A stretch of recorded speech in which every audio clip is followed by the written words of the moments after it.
And so to live in wondrous surrender to what is, to be living freedom, that living freedom, living as the being itself, the true being that you are, is to live in this wondrous surrender that allows everything to just be as it is.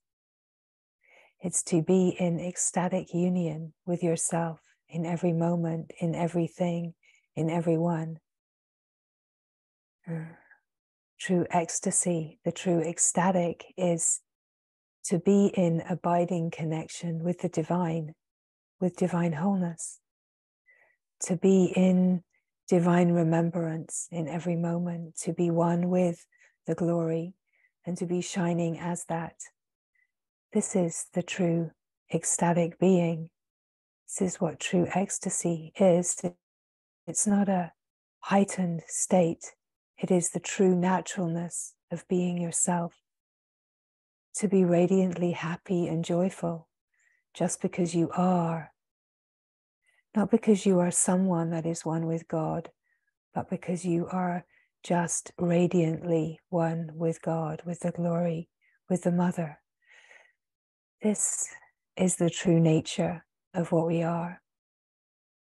And every single moment in total openness is this wondrous opportunity to remember, to be in open, ecstatic union with everything, is to be in utter presence and open, receptive, allowing with absolutely all that is. To meet resistance, protection, challenge, and struggle that arises with ecstatic openness, with open surrender that welcomes and allows whatever is here to be here. Even if it feels like pain or stress or anxiety, that you are the wide open space that welcomes it all. And in the divine welcoming, when everything is truly allowed, it finds its own natural true nature, right? Because what this unfolding is about is that there is no separation. There is no separation. It's not about a belief in separation and then trying to find a way of living without separation. It's that there is no separation, that there never has been any separation, any division, right? And it's the discovery underneath, in the deep silent depths of the innermost being, that despite what the mind believes, despite what seems to be my life and my beliefs, my conditionings, and even my laws of nature, that there is a radiant, glorious, shining truth. And you are that radiant, glorious, shining truth. And the remembrance of this is the gorgeous freedom that brings this ecstatic abidance in the remembering of divine wholeness, right? So this is the beauty. This is the truth. And you are that beauty. You are that truth. So the invitation of the moment, the moment is the only moment, the now, the timeless moment, is an openness that receives everything. It is a depth of simple presence. This flowering into divine remembrance is incredibly simple when we are ready, sincere, and mature enough to let it be simple and to no longer need the complication of all of these overlays of tangled up worldly interpretations of what freedom is, right? That we don't need the interpretations. We don't need the dogma. We don't need the lineages. We don't need, even to be honest, the pujas and the rituals. We don't need any of it, no matter how lovely it is. We don't need that for freedom to be known, right? That we receive the grace of the vehicles, the teachings, the lineages. We receive the grace of the vehicles that carry us to the knowing of freedom. And we have the depth of freedom to let go and not need to remain attached to the vehicles, right? That we don't need to have a loyalty. That's a worldly idea. We don't need to have these attachments to anything, because we are utterly free in truth, utterly free. And this is about coming to the remembrance of the utter freedom. And the utter freedom is abidance in the glorious remembering of divine wholeness and the true ecstatic nature. Now, the life will change. The life will change. So we have to be ready for change and willing for change to happen, because the one that is not willing is the someone that believes in separation, right? We have to have this open, radiant, illumined readiness to question everything, to illuminate everything that is a protection, a condition, a tie, an attachment, an aversion, right? We want to illuminate it all so that we can come into ecstatic remembrance of our complete union with all that is, right? Nothing is separate. There is no division unless there is a mind creating division. And the great glory is that every moment is an opportunity to surrender through whatever seems to be an obscuration, surrender through the resistances and the obscurations in order to live this freedom in abidance, in ecstatic remembering, right? So the word ecstatic, it can be so loaded by the mind about some kind of heightened experience, whereas in truth, it's the utter ordinariness of remembering our divine nature, right? That we are, in truth, this causeless, ecstatic, joyful, happy being.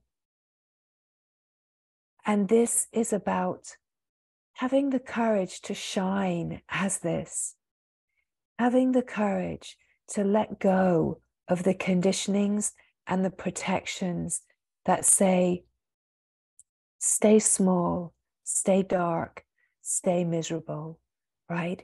This is the way it is. You have to. This is the way things are, right? It's the courage to let go of conforming, to explode in ecstatic remembrance out of the box of the human condition and actually be yourself, radiant, alive, and one with the shining, luminous glory, right? And so, we can be sitting here feeling like little old me, and then we hear this that is being spoken, and the heart starts to come alive, right? And it starts to feel like, wow, yeah, because this is the truth of who we are. It's not a new belief. It's not a new system. It's not a new teaching to get attached to. It's the truth of who you are. It's the radiant truth. And it's about allowing, total allowing, and living in a depth of presence where presence is the aliveness of the being, knowing its own presence, just simply being, and then radiantly shining, allowing refinement to happen. So allowing refinement to happen is about living as life in constant surrender to itself. And we never arrive anywhere. To live this freedom is to live as perpetual, wondrous surrender. That every moment is divine surrender. It is the divine surrendering into itself in absolute, devoted, radiant, powerful submission. Because this is what wholeness is, right? That wholeness remains whole and integral because it never ever divides. And it never divides because it never takes on any kind of holding, and in perpetual surrender, it remains intact, fully whole, undivided, supremely immeasurable and unfathomable, but utterly whole in its knowing of itself. And so hear the beauty, hear the radiance, and hear the truth of who you are. And so as these words come, it is never about the words. It's never about understanding. It's only ever about the alive remembrance. And the alive remembrance is recognized as a resonance, a frequency, where the heart knows, the being knows, and it can feel an attuned, alive resonance with its own recognition.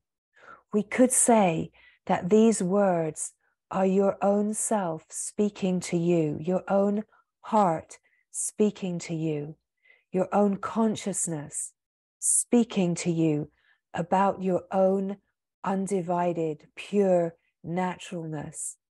And in a way, your own consciousness pointing to the clear flow of consciousness that you are, and the awake awareness that you are, so that you can remember the truth of who you are, not ever as someone that is having an experience or someone that is remembering something, but this aliveness in the being itself, underneath this imposed fog of the Maya, of the mind, and its discordant patternings, that there is this remembering that is already here, that has never changed in the silence of eternity, that you have always been yourself, and the invitation of the moment is always an outstretched hand to bring the remembrance.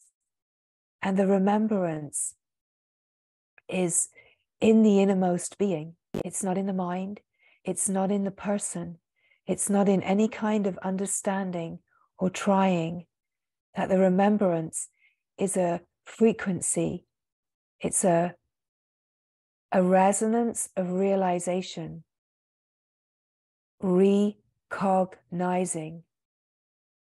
recognizing the field of intelligence, recognizing the natural memory of truth that is always alive as a field of remembrance, the smriti, right?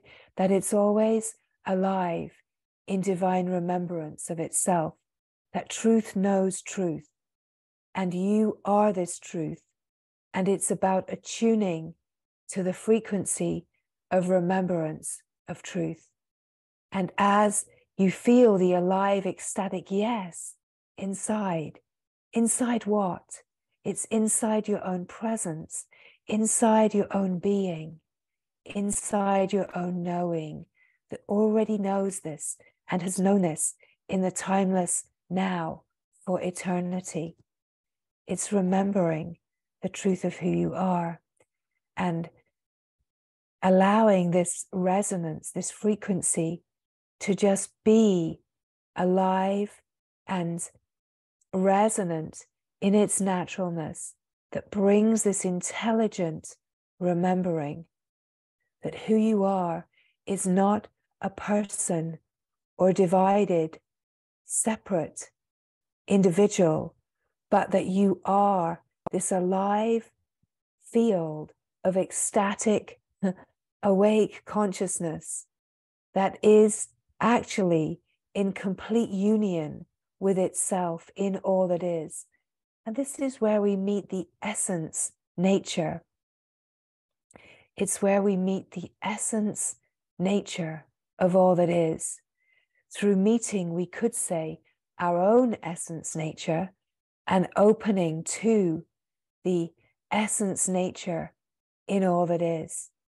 And opening to the essence nature in all that is the refinement where we just keep openly receiving everything and meeting in the essence, in the presence that already knows, and so is openly receiving and allowing everything that is happening.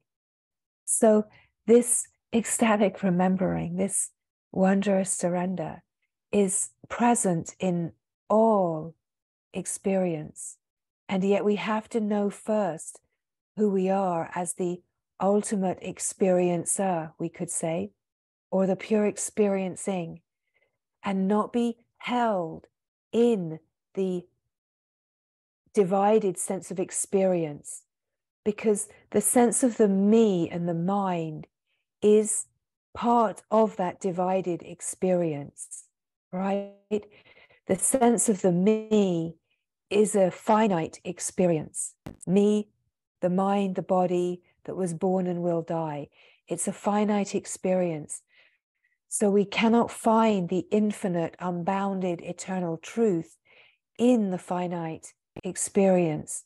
We have to open through the presence of being and being the awareness of the experience, right? So we have to open to be the experiencer of the experience in order to free the contraction of belief that the experience and the limited and the personal is all there is. We have to open to be the awareness of it all. And as we open to be the awake awareness of it all, we're opening to the awake field, the unlimited, the impersonal. And here the recognition of the true nature is, oh, I'm not the limited experience of someone.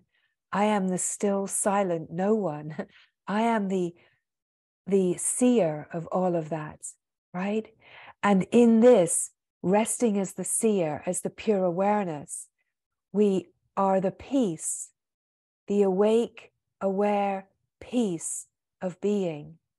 And in the knowing here, the clear knowing, this is like the Shiva aspect, the clear knowing, this is what I am. That knowing itself is alive with its inseparable, undivided union with the flow of Shakti, the flow of intelligence, the flow of life, and that flow of knowing opens to be recognized as being completely one with all of life, and that life is in perpetual surrender to itself, and that this is how the consciousness that has believed itself to be divided surrenders into itself, into ecstatic, wondrous remembering of itself in and as everything, and refines everything into the being, so that the remembering of union can be this wildly open, unabandoned, unedited, untamed heart that is radiantly shining in the knowing of the glorious, unified field that in its own process of refinement comes to remember itself as the one glorious Brahman, the glory of God, the glory of the divine wholeness, and that there is a wildly free intelligence that is carrying everything into itself. And really, it's about just remembering the impersonal, unlimited flow of intelligence, and being that open, receptive, ecstatic openness, which is this wondrous surrender, where the natural refinement of everything can happen. And the remembrance is the heart. The remembrance is the true nature, right? That we don't have to work for it. We're never going to find it in the mind and the me. We find it as the awareness of the me, right? We find it as the awareness of the me and the mind. We find it as the awareness of the personal, limited sense of experience. We find it as the seer, the experiencer of the objects of experience. And we discover the openness, and we open to our own openness and discover this peace and sublime freedom, that we are the freedom, we are the sublime, we are the ecstatic, wondrous being that is in constant surrender into itself, into the deeper and deeper, clear remembering of true essence nature as being one with divine wholeness, that there never has been separation. And so we are not trying to work our way out of the maze of the mind through new ideas and concepts. We are recognizing that what we are in truth is utterly free of concept, belief, and idea, and that we can have this direct experience of being the being that is free and knowing itself, and awake and aware to the flow of experience as a sense of pure experiencing. And we can free the sense of being attached and identified to the content of experience and the story and the narrative and the constant need to hold a position and bring everything into a sense of what the me understands, that we can live more deeply in and as the flow of surrender, right? So this is what we are opening to. This is the beauty of what we are in truth.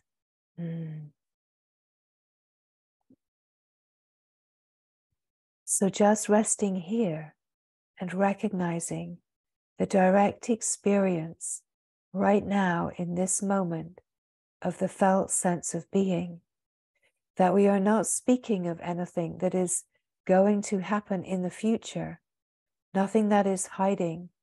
We're speaking about what is here now, and this truth that you are here now. And in the felt sense of being and the sense of the presence of being that is, there is a direct experience of being yourself, just being here, not being held by the mind and the story of the life, but being awake and aware to that. Let's say being awake and aware of the moving, changing. And as the awake awareness of the moving, changing, a recognition of being a witness that is present to the moving, changing, and yet utterly unmoved by the moving, changing, undisturbed and completely still, but completely intimate and awake and aware of everything. So it's like you touch everything with awareness. You touch everything with utter presence. You're the openness of the moment that includes it all, touches it all with awake awareness, but does not identify with anything as a thing or mine Mm-hmm. And this includes being awake and aware to the character, the personality, the body, the thoughts, being awake and aware of all that moves and changes, and recognizing that you are not moved or disturbed in any way, but you are completely present with it all. There's nothing to deny or move away from. To truly transcend is not to escape. To truly transcend is to recognize that you are undisturbed by anything, that you are absolutely unmoving, silent stillness, the presence of being in the face of anything and everything that moves and changes, that you are a transcendent, open field of awake awareness that is not disturbed by anything. There's nothing to get away from. Nothing to get away from. You touch everything ecstatically as awareness with presence, because how could you not without dividing? You don't divide yourself to get away from anything that you don't want. You just recognize that there's an awake field of silent presence that is here, that is not touched or disturbed by anything. And this is how we open to be the openness, the wide open, expansive spaciousness in which all happening is apparently happening. And yet when we don't identify with it, we recognize that we are not touched or disturbed by anything, and yet we are innately one with it all, in the intelligence, in the essence nature. And we don't need to understand how, nor can we understand how with the mind, but we open deeper into our innate nature, which is this ecstatic, wondrous surrender.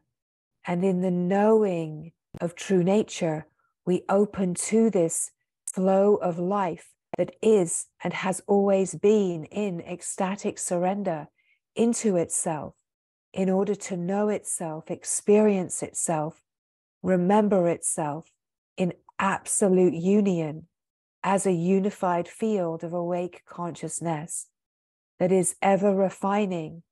And yet even this awake field of consciousness is in its deepest essence only God, only divine light, only divine wholeness.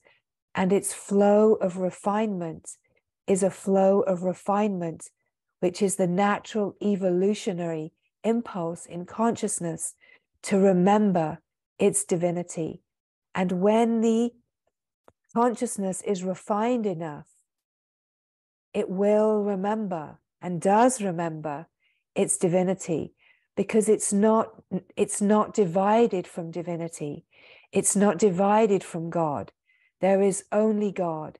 And what our call and our, let's say, our apprenticeship as a seeker is all about, is about awakening to God, awakening to divine wholeness, awakening to the Brahman, the Para-Brahman, awakening to that which is the immeasurable, unfathomable, undivided divine wholeness that we already are. And yet, where there is any sense of forgetting, this is the consciousness in its own natural, impersonal, unlimited, intelligent flow of evolution to know itself, that this impulse is awake in every being, and it dances as desire, and it's okay that it dances as desire. But when we recognize the dance of desire is only ever desiring God, we can actually let desire be such an alive energy. When we recognize whatever we think we're in the desire of, we can open to the rawness and aliveness of desire and recognize that true desire is only ever a desire for God. It's only ever a desire for yourself. The only thing you want to give yourself wholly and completely to is God, is the glory, is the mother, right? Is divine wholeness. The only thing we want to be taken by is the true power of our own light, our own wisdom light. And yet we, in our great misunderstanding, we keep giving our power away to the delusion of separation and the misunderstanding within the worldly. And we keep imagining that we're desiring something that we can attain or achieve, when what we desire, we actually already are. And so we can only, let's say, seemingly attain what we are in desire and longing for by turning inward and recognizing the truth and the rawness of our longing, our desire, is to know the glory of our own true nature and to abide in freedom from the mind and in complete and utter remembrance of being the shining, luminous, divine wholeness. And so everything about the life is conspiring for this wisdom to dawn, to come to a oneness and for remembering. And so it doesn't matter where we are in this unfolding, the longing is the same. And whether you imagine that you are longing for something in the world, whether it be a thing, an object, whether you are being pulled by the collective consciousness and the great draw to consume and buy and purchase more things and experiences, that underneath all of that is the desire for freedom, is to know yourself, and is actually a desire to be free from all of those attachments and just be the simple, shining, radiant light. Or whether we imagine that we're desiring some kind of experience of relationship or love or belonging or to be seen or heard or success or fame, whatever we imagine that we are in desire of, if we can surrender that desire to God, that we are only ever really in desire of knowing our own divinity, and that we let go of all the efforts to get what we want in the worldly and turn all of that energy into a focus of actually recognizing the ecstatic desire to know the true nature, to know the glory, to know the freedom. If we stop desiring in the external and filling the space of our glorious being with more experiences that are temporary and transient, then we have this possibility of being filled with divine remembering.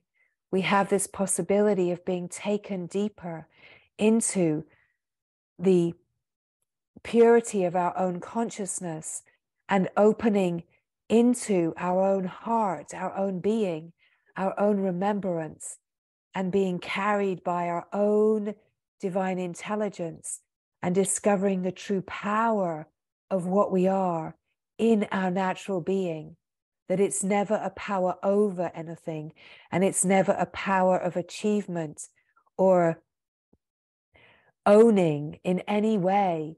It's never a power of someone getting something, that in the complete powerlessness of someone, we discover the true power is being one with the glory of God.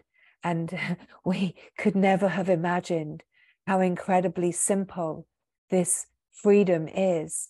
And yet our willingness is so hidden and entangled in the imagining that our desire is for things of the world, when our desire is only ever to know the true nature.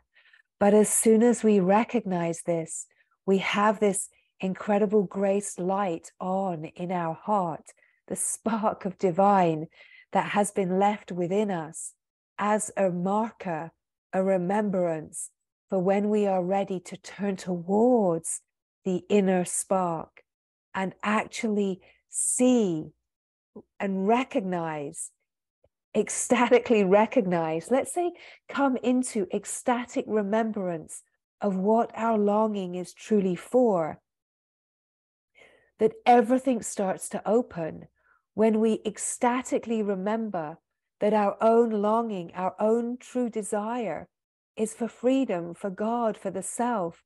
We could say love, right? Because words can be tricky and the mind can go off on a tangent of a concept or a protection because of the things in life we have been carried through. But fill the blank of what your desire is for with whatever word brings you alive, and you can feel the song of your heart saying, yes, yes, this is the only desire in truth. And yes, everything that I think I'm longing for and I desire is only for this freedom, is only for true unconditional love, is only for true ecstatic, causeless happiness, is only for freedom from the craziestness of the mind, right? Whatever it is, whatever words for the mother, divinity, purity, Shiva, whatever it is, right? Krishna, whatever, right? Whatever it is, just to recognize that the words don't matter, the concepts don't matter, that we're seeing through, we're cutting right through with the Shiva arrow, we're cutting right through the concepts and falling into the graced flow of the Shakti that is in perpetual surrender, right? We're opening the vertical axis and wide open horizontal axis of the heart, because we have to know our true heart, our true longing, our true, what is this all about? This crazy life, right? What's it all about? We have to come to a recognition. Oh, this crazy life, it's all for this glorious remembering. Now it makes sense. Alleluia, right? There's such a relief, right? It's like when you're sick, right? You're sick and you find out a little bit of what's going on and you feel like, well, I don't like the diagnosis, but at least I know what's going on, right? That's like a little microcosm within the human functioning of what this huge macro divine understanding of what our longing and desire is truly for. The relief that it brings is a sense of, oh, I'm just crazy sick for God, right? I'm just crazy sick to know my true nature. I'm just longing for freedom, to know myself, to know the wholeness of what I am, to know my own heart, my own being, and my oneness with all that is. All that is longed for is to live this ecstatic, wondrous surrender. Because once we come to this recognition, we can allow all of our functioning to be touched by our longing. We can open to everything as an opportunity to remember. We stop trying to slice life up and divide it. Oh no, I only do this. I'm only a member of that club. Oh no, I don't eat that. I don't do this. I don't this, right? We stop dividing life according to the me, and we open ecstatically to find our own resistances, and we surrender through our resistances, and we find a deeper flow of our laws of nature flowing in complete union with the whole ecstatic field of consciousness, so that we start to be living as this flowing light wisdom, right? And we have the power to then refine and keep receiving and surrendering through everything that feels challenging and a struggle.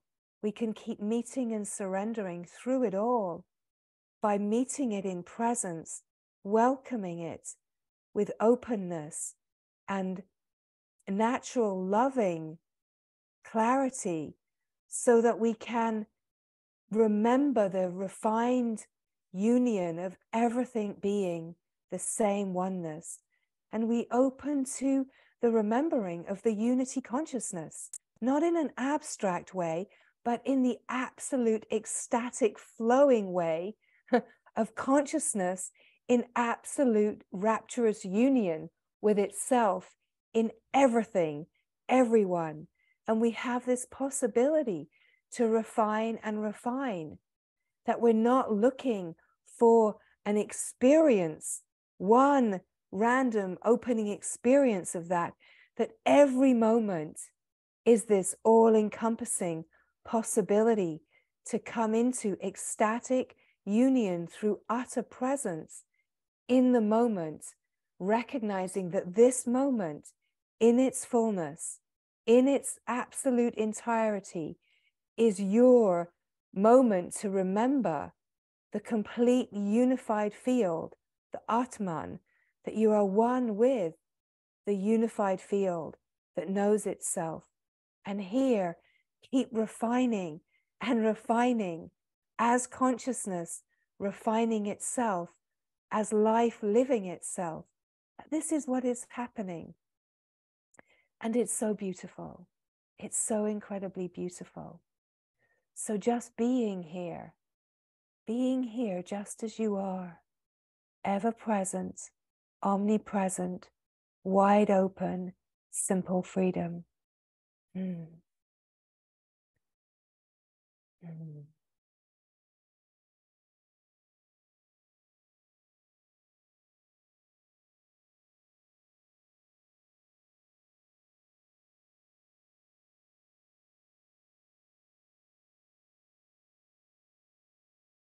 Mm.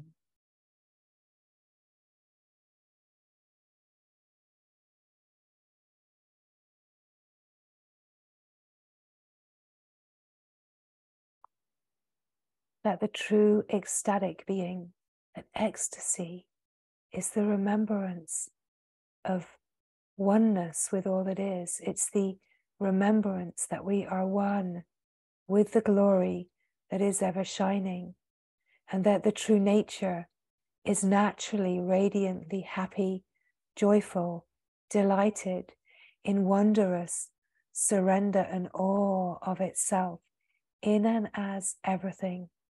That the living of this is a total spontaneous arising, that we are not of time and space, and we are not bound by time and space, that there is no limitation to the flow of creative intelligence of what we are, that there is a field of infinite possibility where anything can happen, anything is possible.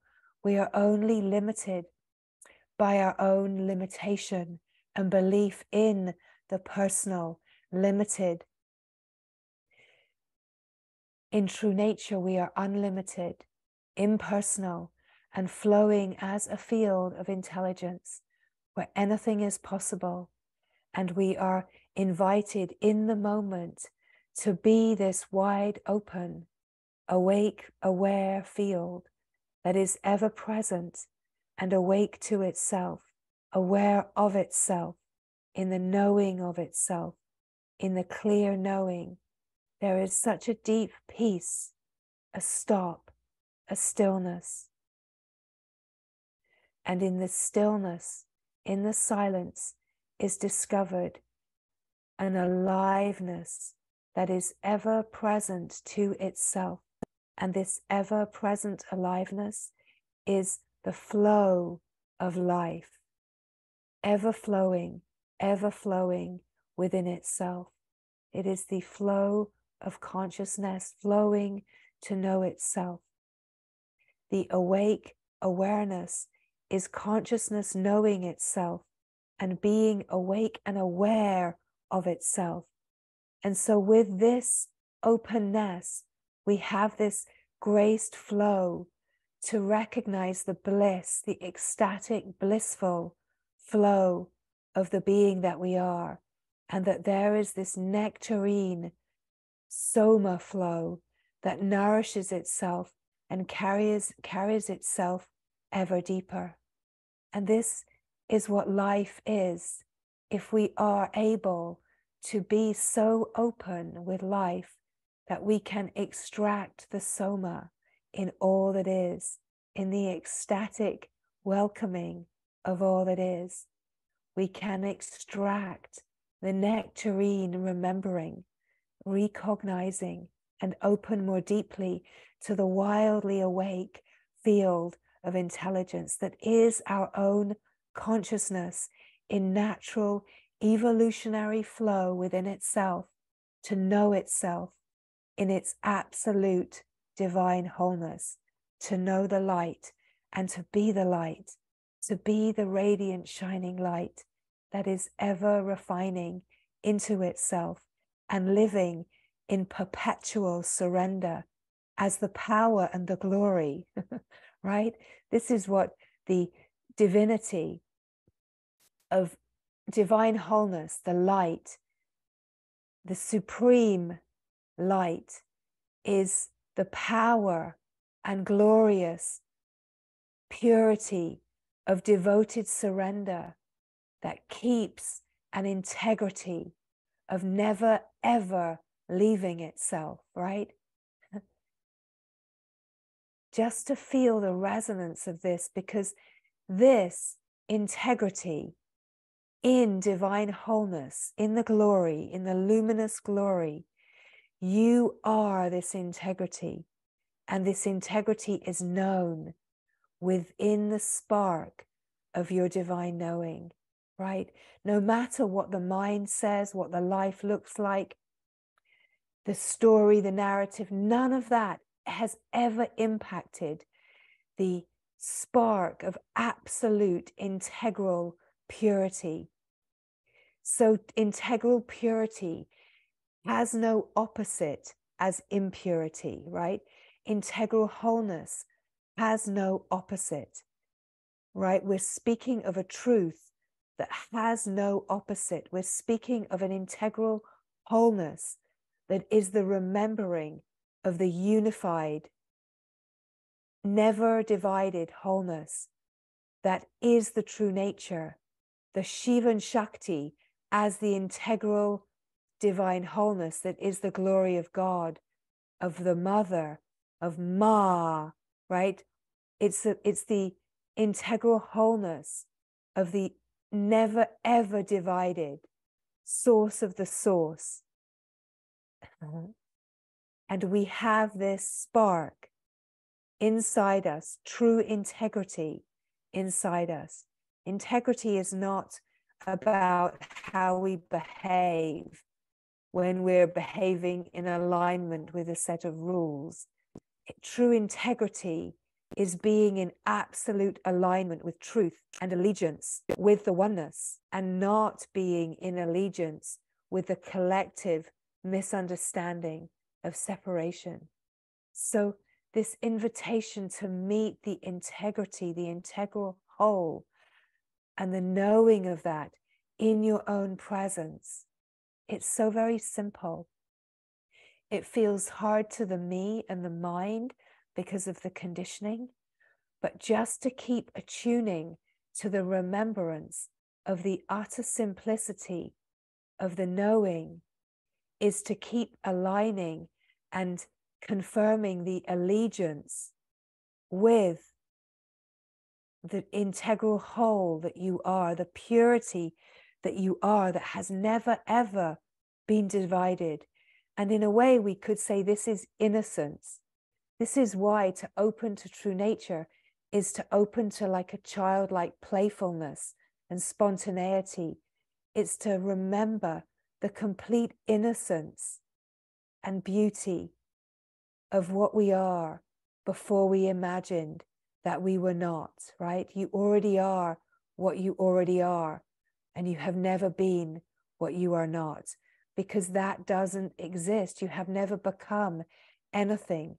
You have only ever been the absolute purity and divinity and radiance of divine wholeness. And the knowing of this is what is underneath all desire and longing. So this is the beauty. This is the radiance that is shining. And the invitation of the moment is to be here, be yourself, and to be the radiant, shining wholeness. So just in this moment, just to feel this truth resonating as a knowing in your own heart of the truth of who you are. To feel the stillness, to feel the silence of just being here, awake and aware to everything with such an intimacy, right? The intimacy is part of the true ecstatic presence. Such an intimacy that's so deeply longed for and imagined that could happen with something on the external. But there can never be an intimacy with anything that is an object to object. True intimacy is only ever the pure remembrance of divine, let's say, subjectivity, being the feel, the oneness. This is where true intimacy is in the remembrance of the essence nature. And then the meeting in true intimacy with any kind of companionship is meeting in the remembrance of love, in total unguarded presence, where you're really just meeting yourself, a reflection of yourself, that you're not meeting another object, you're not being present for, holding space for, you're not being someone offering something to someone else. You're only ever meeting yourself.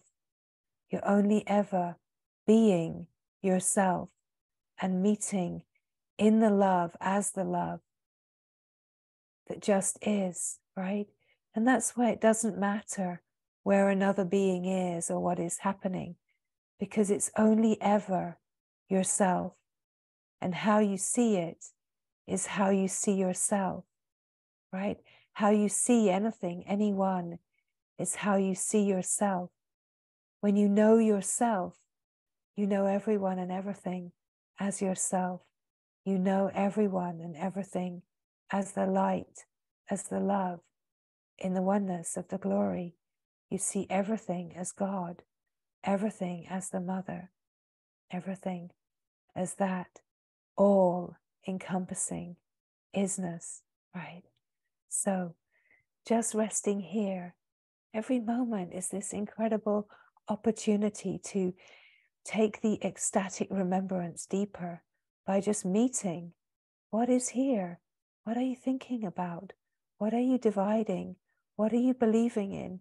And can you open to see, illuminate, and meet it all just as ecstatic aliveness in the nervous system, in the consciousness, so you can remember yourself in everything that is here right now and only know yourself without division.